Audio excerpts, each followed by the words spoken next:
That may be the greatest catch I've ever seen in my life. Okay, we have just been on a roll crushing these rookie rankings. And here, I'm going to do my best. We're going to go fast, blazing analysis through this, hitting our top 24 rookie rankings. But of course, before we get into it, please go down there, drop a like on this video, subscribe to the channel. If you play Dynasty Fantasy Football, leave a comment letting me know my worst ranking and what I should be looking to change. And of course, if you want more information with these players, if you want over 130 pages of our Dynasty rookie draft guide, I literally have never been more proud of anything in my entire life. Like whenever I have my firstborn child, I am promising you, I will be more proud of our 2022 Dynasty Rookie Draft Guide than I will be that child. If you want to have access to it, you can find it on flockfantasy.com. If you use the code NFL Draft, you'll get a special discount. Or you could go sign up for Underdog Fantasy. And when you sign up for Underdog Fantasy with promo code FLOCK,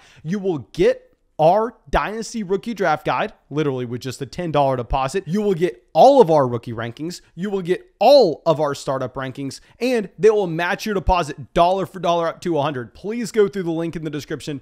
Nothing supports this channel more.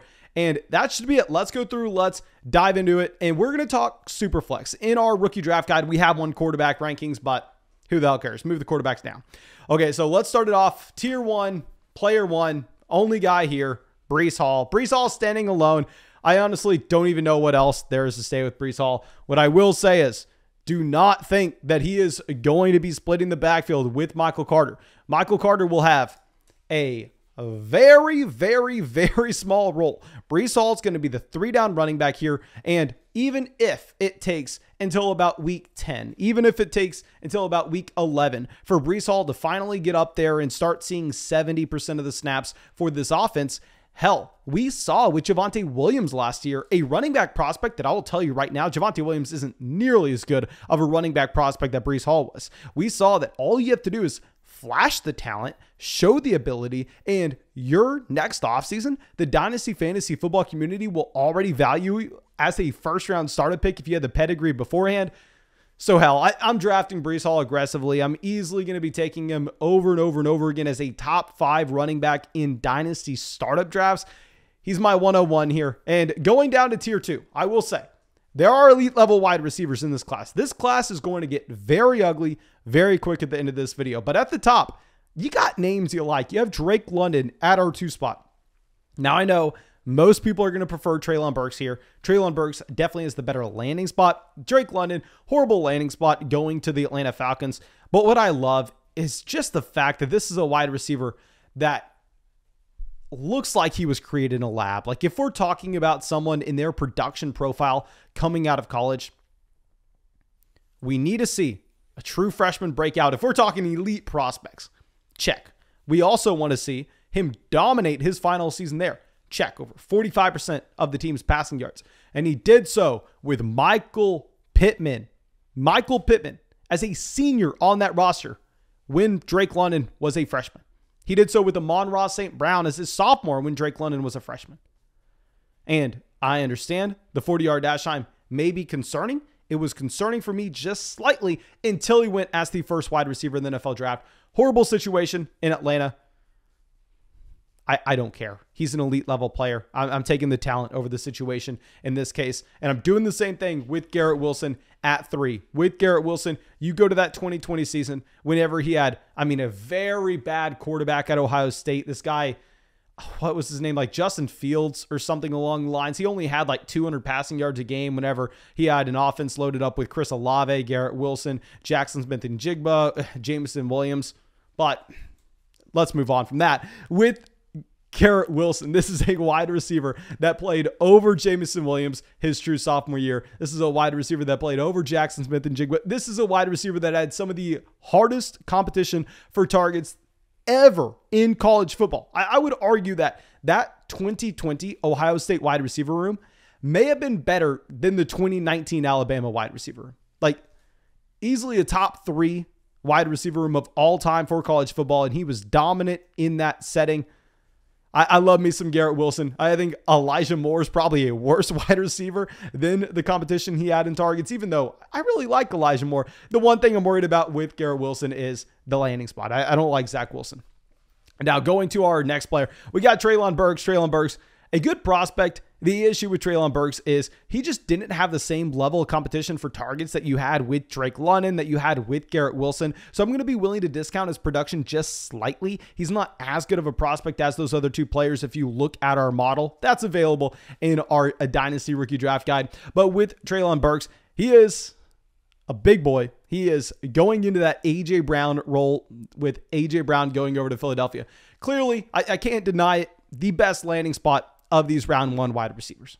I agree with you, but still, come on. What are we talking about here? I really do think that all three of these guys, you can rank them in any order you want. This is just how I prefer it. And then we are going to have Kenneth Walker at 5. With Walker, I think the situation is better than it seems on paper because this is a Seattle Seahawks team that doesn't have to pay that elite level quarterback. They have a ton of cap space to make plays next offseason, and they are loaded up with draft assets from the Russell Wilson trade as well. So while this team on paper this season looks very bad, historically, this has been a well-run organization, and at the same time, you only have Rashod Penny on a 1-year deal. There's a 0% chance Chris Carson's there next year. So Kenneth Walker looks like he'll be a great first and second down running back in a run-heavy offense on a team that could improve next season. So I'm fine taking Kenneth Walker, but please, just because he doesn't catch passes, you cannot rank him ahead of those elite level wide receiver prospects. Now, let's drop it down to tier 3. And let's go Chris Olave at 6. This is going to be where we get to the range where people are going to have debates. I know people are going to want to see Sky Moore here. I get it. We'll get to him later in the video. But with Chris Olave, he's very similar to Garrett Wilson in that he had to deal with that tough wide receiver room at Ohio State. And he dominated. He had 40% of the receiving yards on a per game basis his junior season in 2020 there. Now, if Chris Olave would have declared after that year, I'm telling you, Chris Olave, he would have been behind Jamar Chase for us in our wide receiver prospect model last season, but he would have been the wide receiver 2 coming out over Jalen Waddle, over Devontae Smith. Now, of course, I prefer Jalen Waddle over Chris Olave because Olave did go back his senior season. It was disappointing. Going to New Orleans, I think with Michael Thomas, we aren't guaranteed that he's going to be there in the long term. What you really have to hope for with New Orleans is they do not use Jameis Winston as a game manager as they did last season. We have to hope that Jameis Winston can go back to his old ways where he's going to be turning the ball over consistently, but he'll be that DGAF quarterback. We'll have the pass attempts through the roof, and possibly we get Chris Olave turning into Chris Godwin. Now, our 7th player in these rankings, we are going to have another situation where I get it. People want to go Sky Moore. People want to go with the situation, and I'm taking the talent. I'm taking the prospect. I'm going Jameson Williams. With Jameson Williams here, this is a wide receiver that is so hard to evaluate because he was in the best wide receiver room of all time the first 2 years at Ohio State. He doesn't break out until his 3rd season at Alabama. Now, the reason that I have been arguing with people for God knows how long now that you needed to have Jameson Williams behind players like Chris Olave is because at Alabama, he wasn't as productive as a lot of people want to make it out to seem. Now, if you look at the totals, yes, the totals are through the roof, but we like looking at market share numbers so we can have the understanding of what the actual offense was like. Now, he did have target competition in John Metchi, but still, he is a wide receiver that gets the draft capital. He had production his junior year. He declares early. He's going to be a great athlete. He checks a lot of boxes. I am worried about the injury, making it where he starts slow. I am very worried about the Detroit Lions offense. I understand. Like, if we are playing Madden and you're looking all around Detroit and you're looking at the offensive line, TJ Hawkinson, Jameson Williams, DeAndre Swift, Amon-Ra St. Brown, you can tell yourself a story that, oh my God, hell, Detroit may be good this year. This isn't Madden. It's sad, but teams like this have such a difficult time historically turning the culture around, even though, trust me, this is something, if you would have told me this legitimately 5 years ago, like if you would have told me this in 2017, when we had the full-blown Cleveland Browns hype, when the entire analytics community was all about Cleveland, I would have laughed you off going, oh my God, that's not a thing. But in my old age, in my wise years, I'm going to say that I think it actually does matter. I think it does matter that I think it's going to be a lot harder for Detroit to just add that quarterback and then all of a sudden be an above average passing offense in the NFL. Don't love the landing spot, but I think he's a very talented wide receiver. We're going with the talent over the landing spot. And here with our last player in this tier, we're going to go pick 8, Kenny Picket. Now with Kenny Picket, great situation he's going to in Pittsburgh. Talking about culture, I mean, here with the Pittsburgh Steelers, Mike Tomlin never had a losing season. And with this team as well, you have Deontay Johnson, you have Chase Claypool, you have George Pickens, you have Pat Freiermuth, you have Najee Harris, and I don't want to say a good offensive line, but the offensive line's not as bad as people make it out to seem. And a great coaching staff. That's more important. He's stepping into a fantastic situation. Now, what I am worried about is if you look historically, quarterbacks that make it outside of those top 15 picks, you'll find way more data. Like our Dynasty Rookie Draft Guide is over 130 pages. Do you have any idea how much historical information is in there? You'll find that data on how important draft capital is at the quarterback position.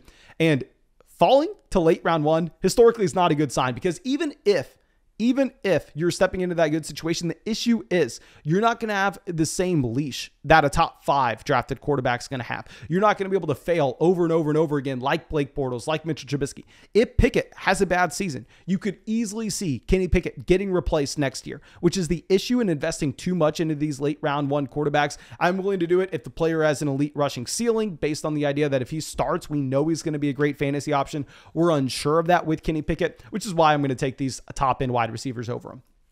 Now, let's drop it down a tier and let's go into wide receivers that had great landing spots.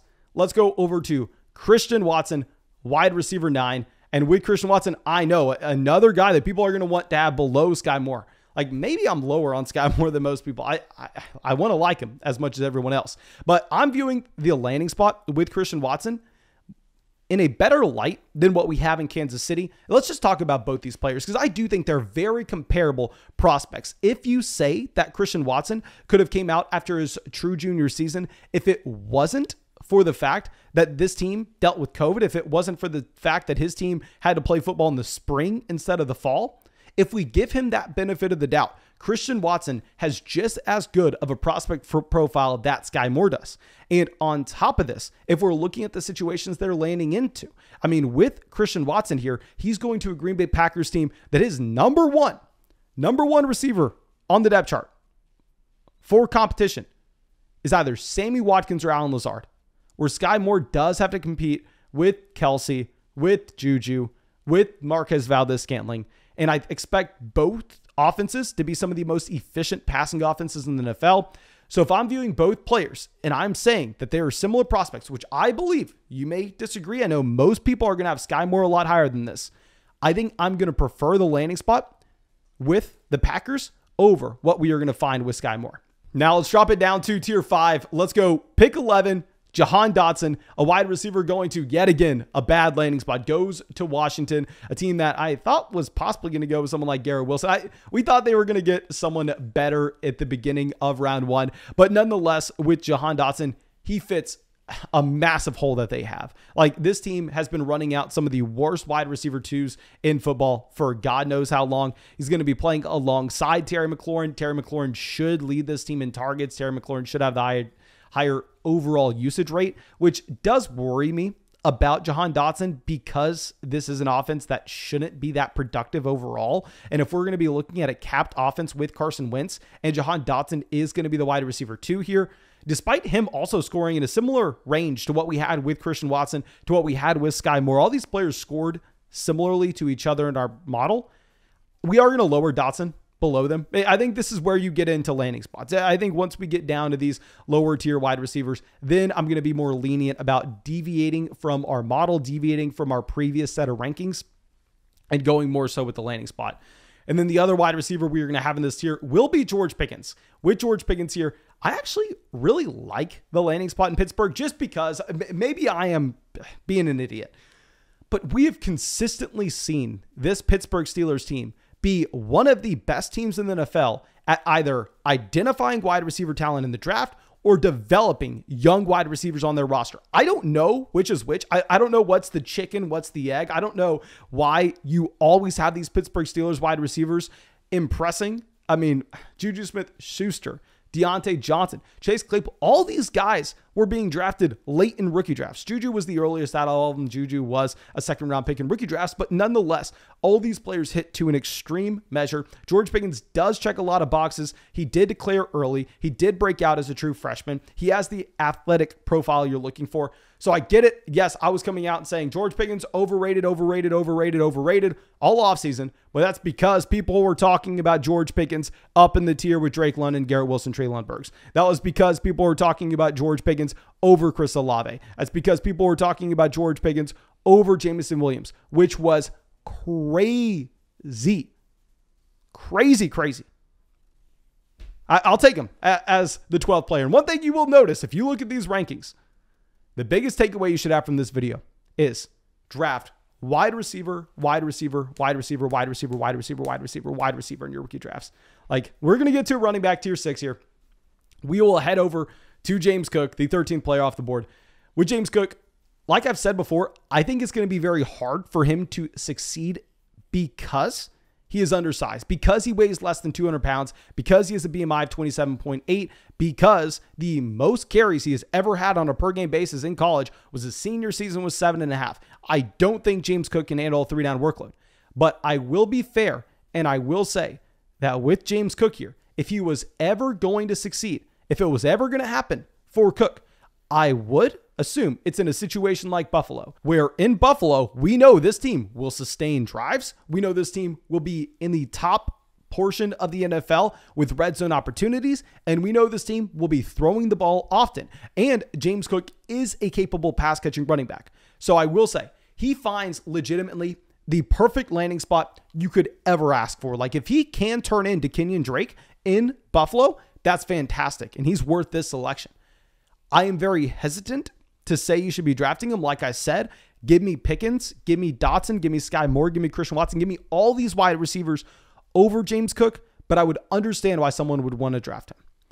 And now our next player, we are going to have him in this tier, is going to be Malik Willis. Like I've said so many times before, please, I've seen, I don't know how many screenshots of people taking Malik Willis in round 1. You cannot do that. With Malik Willis here, if you look historically, based on where he went in the NFL draft, his odds of ever starting more than 8 games in the NFL, very slim. And even if Malik Willis were to start, you are going to have the issue that he needs to be phenomenal. He needs to come out and be Russell Wilson. He needs to come out and he needs to be Dak Prescott his rookie season if he wants to have that long-term job locked in. Because what usually happens is Davis Mills, where Davis Mills comes out here. Yeah, he's the best rookie quarterback in the NFL outside of Mac Jones last season, but it doesn't matter because he doesn't have the team investment. So nobody, like literally nobody on the face of this planet thinks Davis Mills is going to be the starting quarterback for the Houston Texans 2 years from now. So Davis Mills, not really worth anything in Dynasty. Yeah, the same issue with Malik Willis. The difference is Malik Willis has an elite rushing ceiling.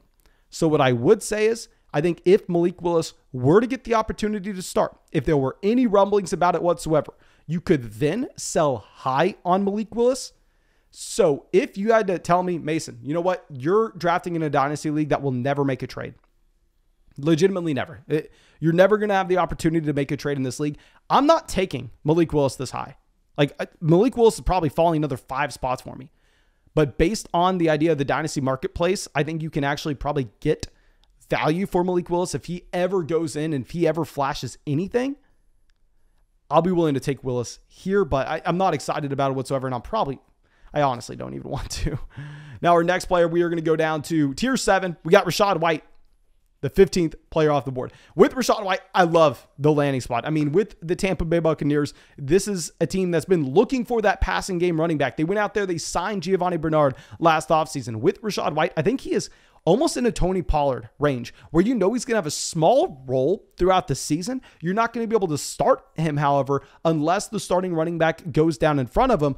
But if that were to occur, all of a sudden, Rashod White could potentially have low-end running back 1 upside in fantasy because he was the best pass-catching running back in this class. I thought we were completely off of Rashod White before the NFL draft, but that was because we thought he was going to be going round 5 based on every NFL mock draft you would ever pull up. But he goes in the top 100 picks, so he gets the capital, he gets the investment we're looking for. So I'm fine going Rashod White here. And then our 16th rookie off the board, we're going David Bell. You know I love me some David Bell. Hated him at the beginning of the offseason, but people pushed him way too far down based on the 40-yard dash. Hyper productive at Purdue. Broke out true freshman with Rondale Moore on the roster. He declared early. He goes in the 3rd round to a fantastic situation. He's just filling in for Jarvis Landry. Like, David Bell's coming in to play the Jarvis Landry role, but with Deshaun Watson at quarterback. I love me some David Bell here. We're also going to go at 17 with Wan'Dale Robinson. I get it. Very similar to James Cook. A massive red flag that cannot be understated.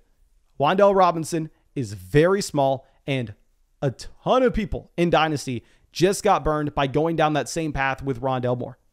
Like, I understand it. Everybody has PTSD from Rondale Moore.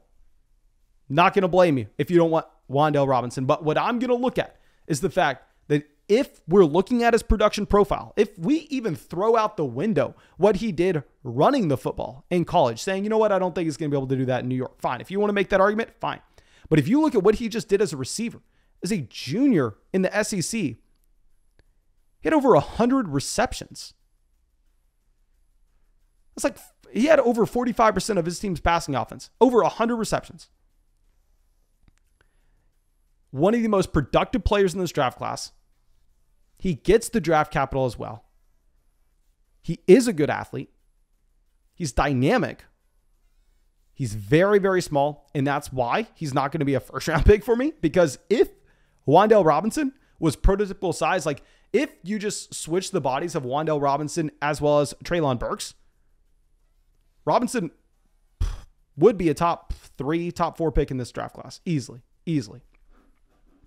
All right, now let's go down to tier 8. Let's head over to John Metchi here. And John Metchi is another wide receiver that had to deal with serious target competition in college. He got to Alabama, where you had Jerry Jeudy, Henry Ruggs, Devontae Smith, and Jalen Waddle on that team.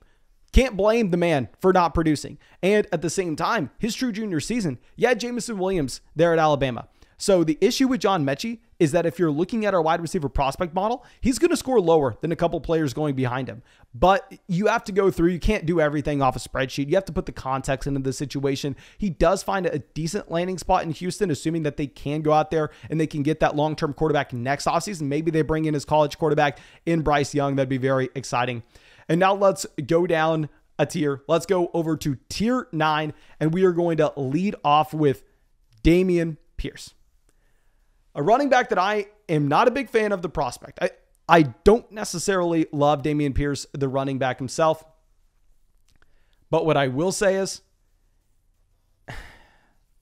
he may be better than Marlon Mack. And that's all it's going to take. That's all it's going to take for him to get on the field for the Houston Texans, for him to fall into opportunity. And we've talked about over and over and over again that running back opportunity is the only thing that matters. Now, of course, just like we said with Michael Carter all offseason, just like we said with Elijah Mitchell, just like we said with James Robinson last year, when those running backs that don't really have a ton of team investment, if they fall to day 3 of the NFL draft, if they hit their rookie season and their value increases, you better believe I am going to be standing on a mountain screaming to sell Damian Pierce. Screaming. We just learned this lesson with Michael Carter. Michael Carter went to another team that was a very bad offense that at the same time had nobody at running back. Michael Carter saw his value get a nice uptick his rookie season. I think you could see the same thing from Damian Pierce, even though I don't love the prospect himself. Now, going to our next option, we are going to go 20 to Trey McBride. And here with Trey McBride, a boring pick. I will definitely say that the long-term situation is great in Arizona, as this is a team that obviously Zach Ertz is not going to be there much longer. You have Kyler Murray probably locked and loaded to go with this offense going forward. I think it's going to be one of the better offenses in the NFL. This team desperately needs a tight end. And with Trey McBride, he does check every single box. He was hyper productive in college. Now, I will say tight end production is not nearly as correlated with wide receiver production in translating that hit rate to the next level. You'll find that in our Dynasty Rookie Draft Guide. So tight end production's not as important, but it's still very nice to see. There is still some correlation. He's an okay athlete. He has the size as well. We are going to go Trey Mcbride. And then our next pick, I know a lot of people are going to tell us we are too low on this player. It is what it is. We'll finally go Matt Corral here. Now, I understand Matt Corral has the easiest path on the planet to become the starting quarterback in Carolina. It's right there in front of him. But going back to what we were discussing with Malik Willis, the issue is, historically speaking, quarterbacks that fall to that range of the NFL draft, 9 times out of 10, actually. I mean, if you go and look at our video diving in depth on these players, it's more like 2 times out of 24. These guys aren't good at all. I mean, and that's classifying like Davis Mills as a good quarterback. The NFL knows more than the fantasy football community does at quarterback. There's a reason Matt Corral fell this far. Matt Corral most likely is not a good player. Sorry to break it to everybody, but I will say you can draft him here in the late second, because if all of a sudden he were to go through and start, you'd probably sell him for a second and third. And I know we're going to have people in the comment section going, oh no, you could easily sell him for a first the second that he starts.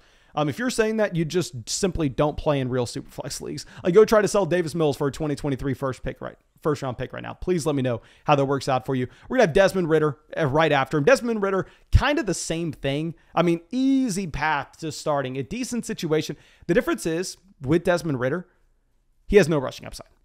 So even if he were to start, it could be a Davis Mills type situation where you're looking at Davis Mills saying, hell, yeah, he's starting for the Houston Texans, he's starting for the Atlanta Falcons, yada, yada, yada, but he's not putting up any fantasy points. Can I actually put him in my starting lineup? No, I don't think you're going to be able to with Desmond Ridder. We will have him here at the end of the second round, though, because I think possibly you could flip him for like a second and a third in next year's draft class. And then our next player, we are going to have Jalen Tolbert in this same tier. With Jalen Tolbert, goes to Dallas. An okay landings, but obviously a great offense. The issue is you got Gallup, you have CeeDee Lamb, you have Dalton Schultz. If he can kind of squeeze over and push Dalton Schultz out of this offense in terms of the target share that he actually gets, and this goes to being more so a 3 wide receiver set team, I would like Tolbert. He was hyper productive in college. He gets the draft capital as well. The issue is he didn't declare early, he didn't break out early. I mean, he's not necessarily like Sky Moore by any means, but I can understand drafting him here at the end of the second. And our last player, someone that I know everybody's looking for, Alec Pierce, 24th guy off the board. With Alec Pierce, I'm off of him. I want my name stamped on Alec Pierce saying, this is the guy I am lowest on in this year's NFL draft, because most people are going to have him probably up there around 17, 18. He gets the capital, but he was not productive at Cincinnati. He stayed all 4 years. He didn't break out till his sophomore year. And there wasn't much competition. It's not like John Metchi at Alabama. No, he's at Cincinnati. And he wasn't really productive. I don't see it. I don't know what I am missing with Alec Pierce. Please let me know in the comment section. He goes to a decent situation. I'm not a big fan of Michael Pittman either. But of course, please go down there, drop a like on this video, subscribe to the channel if you're not done so already. I truly, truly do appreciate you, and I hope I get to see you with the video tomorrow.